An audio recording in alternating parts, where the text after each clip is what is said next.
Mina, tell me you have watched the first episode of True Detective Night Country. It's back? Mike, It's back. you Really? know, prestige television, moody, atmospheric shots, banger of an opening theme song, Jodie Foster. Of course, I'm watching True Detective.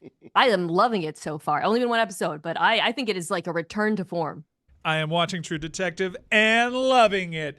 It's I mean, they've always kind of flirted with the supernatural, but then it would be rooted in reality. And season 4 is leaning way in to the supernatural in ways that aren't necessarily canon for the True Detective series.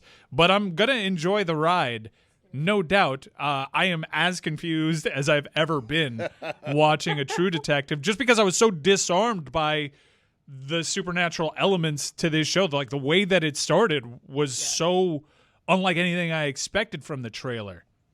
Yeah, I don't want to spoil for anyone spoils, because please. it's this is not a spoiler, but I do think it's going to be an open question as to how much of the supernatural is real. It kind of reminds me a little bit of another HBO show, little watched, recapped by two folks here. Accents frequently impersonated. The Outsider, the source of the Grief Eater nickname, all rights reserved. Mina Kimes trademark, came up with that, which I loved also. So I like shows that kind of walk that line where you never really, it takes a second for you to decide whether or not mystical things are happening. Mina, I hope they keep straddling it. Mina, are we saying they're just walking the line because of the 3 previous seasons? Because if this was just a show on its own, we just assume, oh, this is a supernatural show. But we can't get one by Pizzolatto because there's always some sort of twist. But if this was just standalone, and technically it is, but it is branded True Detective, we're wondering if there's going to be an okie doke here. Nick Pizzolatto, the creator of the show, we can't get one by Pizzolatto. It's quite a sense. I don't think anything happened. This is hard because we're like doing the thing where we're trying to talk about the premiere without revealing anything that actually happened in the premiere. I don't think anything happened, Mike, that is necessarily supernatural. I'll just say I agree. that. I Thank agree you, with Jess. Mina. Oh.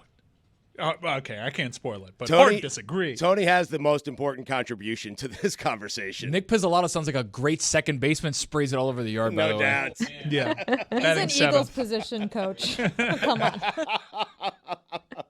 So do you think this is going to be good? Or because some Wait, Mike, hold on. I have a question for both of you because season 1 was great, right? We talked about it season every 1 single was week. great. Season 2, season 3 were just Season 3 was good. Season 2 consensus.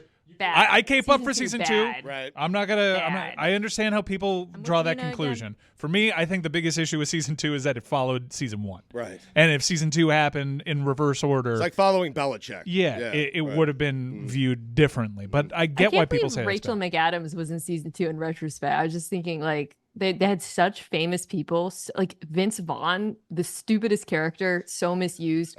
Season 3, I liked. That was the Mahershala Ali season. Although I didn't love how the only way you could tell what decade they were in was by looking at Ali's hair and just like staring at it and trying to figure out if it was like an inch longer or I an agree inch with shorter. Mina again. Wow. I 3 did for like 3. what I liked the most about 3 outside of the performances was there was an episode where they hinted at a shared universe with season 1. Yeah. Whereas that's like a full-on tip of the hat, and like this is actually a part of the same universe. Whereas in episode 1 of season 4, there's more of like a little Easter egg for fans, legacy fans of True Detective. With I won't spoil it. You but with, talking like, about the beer? Oh, I was gonna. Yeah, I there would was see a also Spiral. the. Yeah, That's yeah. not a spoiler. It's Well, in the season no, 2 Spiral was invoked in season 3 too. But You can't spoil season 2. okay, there's a Lone Star beer hanging there, which is how do you get a Lone Star beer in guys- Alaska? Interesting. That is an Easter egg. Do you guys have the thing, or whenever you see like a tangle of branches or a tumbleweed, do you turn to your signature other and whisper Carcosa? The way my husband and I do, which is a very obscure callback. It's not obscure, but it's I a don't callback see to season 1. tumbleweed that often in Miami. No, weirdly. but sticks Forever. together freak me out because of Blair Witch. What's Sticks the together, right? When I was no, it's all this that tumble a stick. I don't even remember, but when we got married around the time that season 1 came out, maybe not long after, and literally I wanted to buy an altar, and all the trendy altars are like just bunches of sticks haphazardly tied together, and I refused to use any of them because they all reminded me of Carcosa, and I was like, I cannot get I'm with married you, in Mina. Carcosa. Sticks are creepy. I'm not a big fan of sticks. Like when people tie sticks together and That's make like creepy. an effigy, there's nothing worse. A mild spoiler alert here. I'm going to do my best to not actually get into spoilers, but True Detective Season 4 is approaching the midway point of the season, and I am all about this show, and mainly, and here's a spoiler, time is a flat circle, as we learned in Season 1 of True Detective. And this is lining up to be a mirror image. I'm going back and watching True Detective Season 1 because it is a perfect supplement to this season. There are so many similarities between the two that are intentional. And if you seize on certain lines that Russ Cole said, you could see him kind of projecting Season 4 of True Detective. I'm in love with this show. I think the performances are great. I think because it's a mirror image of Season 1, then a lot of what happened in Season 1 is this going supernatural, a hard lean into supernatural, and then there's a logical explanation for it. I think your theory is right there. Mina, how are you liking True Detective Season 4? I am liking it better than the last 2 seasons. What? I think that they're... Yeah! Are you kidding me? Season 2 and 3? I think most people are on this. That's not a hot take. I think most I don't think people it's a hot especially Season 2. Good God. Season 2 wildly underrated. I do think that it's the connections to Season 1, like it feels a little bit like the show is more about Easter eggs than about pushing forward and doing something interesting personally. However, I am liking the tone, the visuals, and the performances, and I'm giving it time. It hasn't sucked me in the exact same way Season 1 did, though. That's so how you're I feel right now. kind of getting put off a little bit by some of the Easter eggs, because some of these things are looking like major plot points and an apparition that appears that is directly related to Rust. That's the part that I was like, Season 1 walked a line where you're like, is it supernatural or is it? And that's what made it fun. Having a full-on ghost out there, I'm like, well, come on, what are we doing? Yeah.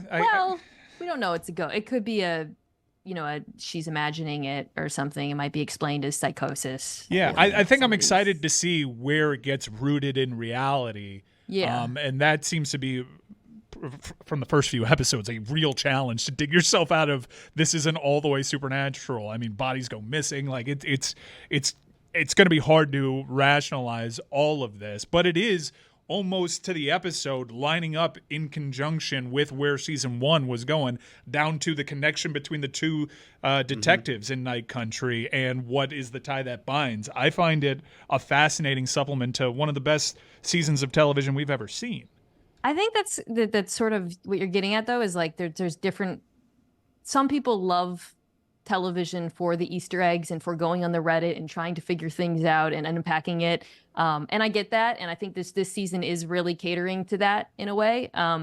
That's not what I love about television generally, even detective genre. Like I don't enjoy True Detective because I'm trying to solve the crime and figure out, okay, this symbol was here, this symbol was here. I guess this pertains to all television. For me, it's more about plot and performances, and I don't think the season is quite there in terms of like the plot really sucking me in. But again, that could change. There's a lot of ball game left. Least favorite True Detective so far.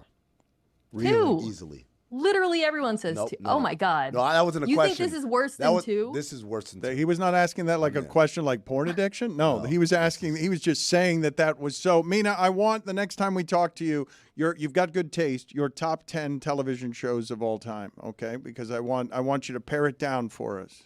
I can't do it right now. Okay, The Leftovers, Patriot, Eastbound and Down. Wait. You gotta go. You gotta go. You're blasting a sound effect into my ears. Friday Night Lights,